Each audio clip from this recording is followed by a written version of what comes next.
it is my great honor na isa akong pinili ng Nina. Kasi yung mama niya is my friend.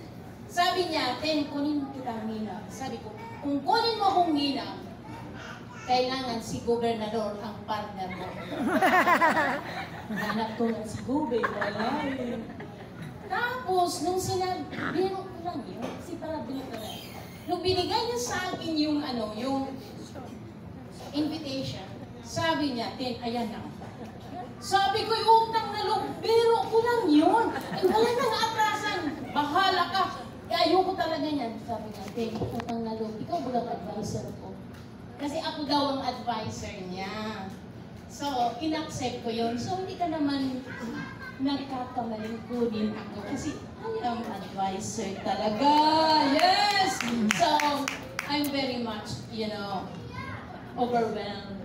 So, point, today, you're the luckiest man in this world.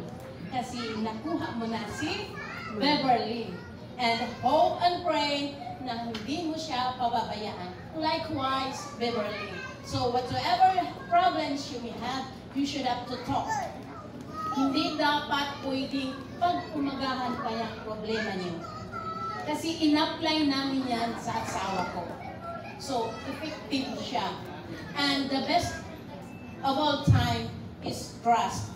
If you have that word trust, covered na yan ang love. Kasi pag may trust ka sa isang tao, kaya yan, hindi ka pwedeng magkakasala. And above all, kasi galing ako sa ibang bansa, sabi ko sa asawa ko, hindi ako takot sa iyo. Kasi anytime na i-off ko yung cellphone, pwede na akong manloko, di ba? Right? But because God is in with me, hindi ko yung ginawa. Kasi sabi ko, hindi ako takot sa asawa ko, but takot ako sa Panginoon. Siya ang CCTV ko. Siya ang nagtitingin sa aking mga anak at sa aking asawa.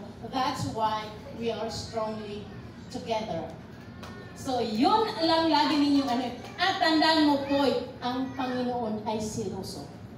Ayaw niyang pangalawa lang siya. So, you make Him as number one.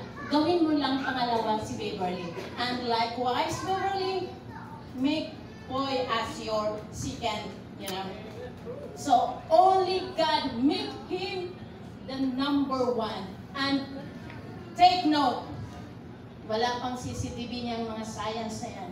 God is already the CCTV. Amen? Amen. And that's all. And